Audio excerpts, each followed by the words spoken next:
Hi ಇದು Monday evening mini vlog. ಇವತ್ತು ಮನೇಲಿ ಹಣ್ಣುಗಳೆಲ್ಲ ಖಾಲಿಯಾಗಿ ಹೋಗ್ಬಿಟ್ಟಿತ್ತು. ಹಾಗಾಗಿ ಶಾಪಿಂದ ಬರುವಾಗ ಸ್ವಲ್ಪ ಹಣ್ಣುಗಳನ್ನು ಕೂಡ ತಗೊಂಡು ಬಂದೆ. ಇನ್ನು ನಾನು ಲಾಸ್ಟ್ ಟೈಮ್ ಡಿಸ್ಕಿ ಅನ್ನೋ ಪೇಜಿಂದ ಒಂದು ಲೆದರ್ ವ್ಯಾಲೆಟ್ನ ತರಿಸ್ಕೊಂಡಿದ್ದೆ. ಅದ್ರ ಕ್ವಾಲಿಟಿ ತುಂಬಾನೇ ಚೆನ್ನಾಗಿತ್ತು. ಇನ್ನು ಇವಾಗ 40% ಆಫ್ ಇದೆ ಅಂತ ಹೇಳ್ಬಿಟ್ಟು ನಮ್ಮ ಲೇಖನ ಅವ್ರ ಅಪ್ಪ ಅಮ್ಮನಿಗೆ ಗಿಫ್ಟ್ ಮಾಡಲಿಕ್ಕೆ ಅಂತೇಳಿ 2 ಲೆದರ್ ವ್ಯಾಲೆಟ್ನ ತರಿಸ್ಕೊಂಡಿದ್ದಾಳೆ. ಎರಡರದ್ದು ಕೂಡ ಕ್ವಾಲಿಟಿ ತುಂಬಾನೇ ಚೆನ್ನಾಗಿದೆ.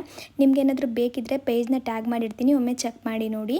ಇನ್ನು ನಿನ್ನೆ ನನ್ನ ಹಸ್ಬೆಂಡ್ ನೂಡಲ್ಸ್ ತಿನ್ಬೇಕಂತ ಅಂತಿದ್ರು. ಹಾಗಾಗಿ ಇವತ್ತು ಮನೇಲೆ ಹೆಲ್ದಿಯಾಗಿ ನೂಡಲ್ಸ್ ಮಾಡ್ಕೊಡೋಣ ಅಂತೇಳಿ ಗೋಧಿ ಹಿಟ್ಟನ್ನ ಬಳಸ್ಕೊಂಡು ಮಾಡ್ತಾ ಇದ್ದೀನಿ. ಮೊದಲು ನಾನು ಚಪಾತಿ ಥರ ಲಟ್ಟಿಸ್ಕೊಂಡ್ಬಿಟ್ಟು ಕುದಿಯೋ ನೀರಿಗೆ ಈ ಚಪಾತಿನ ಹಾಕಿ ಬೇಯಿಸ್ಕೊಂಡು ಅದಕ್ಕೆ ಸ್ವಲ್ಪ ನೀರು ಹಾಕಿ ತಣ್ಣಗೆ ಮಾಡ್ತಾ ಇದ್ದೀನಿ. ಅದಾದಮೇಲೆ ನೂಡಲ್ಸ್ ಥರ ನೀಟಾಗಿ ಕಟ್ ಮಾಡ್ಕೊಂಡ್ಬಿಟ್ಟು ಒಂದು ಸ್ವಲ್ಪ ಎಣ್ಣೆ ಹಾಕಿ ಮಿಕ್ಸ್ ಮಾಡಿ ಎತ್ತಿಟ್ಕೊಂಡಿದ್ದೀನಿ. ಇನ್ನು ಇವಾಗ ಒಂದು ಕಡಾಯಿಗೆ ಎಣ್ಣೆ, ಬೆಳ್ಳುಳ್ಳಿ, ಈರುಳ್ಳಿ, ಸಣ್ಣದಾಗಿ ಕಟ್ ಮಾಡ್ಕೊಂಡಿರೋ ತರಕಾರಿ, ಉಪ್ಪು, ಮನೇಲೆ ಮಾಡಿರೋ ಶೆಜ್ವಾನ್ ಸಾಸ್ ಹಾಕಿ ಮಿಕ್ಸ್ ಮಾಡಿಕೊಂಡು ಅದಕ್ಕೆ ಆಗಲೇ ರೆಡಿ ಮಾಡಿ ಇಟ್ಕೊಂಡಿರೋ ನೂಡಲ್ಸ್, ಖಾರದ ಪುಡಿ, ಕೊತ್ತಂಬರಿ ಸೊಪ್ಪು ಹಾಕಿ ಮಿಕ್ಸ್ ಮಾಡಿಬಿಟ್ರೆ ಹೆಲ್ದಿಯಾಗಿರೋ ನೂಡಲ್ಸ್ ರೆಡಿ ಆಗೋಗ್ಬಿಡುತ್ತೆ. ಇದ್ರ ಜೊತೆಗೆ ಸ್ವಲ್ಪ ಆಮ್ಲೆಟ್ ಕೂಡ ಮಾಡ್ಕೊಂಡಿದ್ದೆ. ಊಟ ಎಲ್ಲ ಮುಗಿಸ್ಕೊಂಡು ನಾಳಿನ ತಿಂಡಿಗೂ ಕೂಡ ರೆಡಿ ಮಾಡ್ಕೊಂಡಿದ್ದೆ.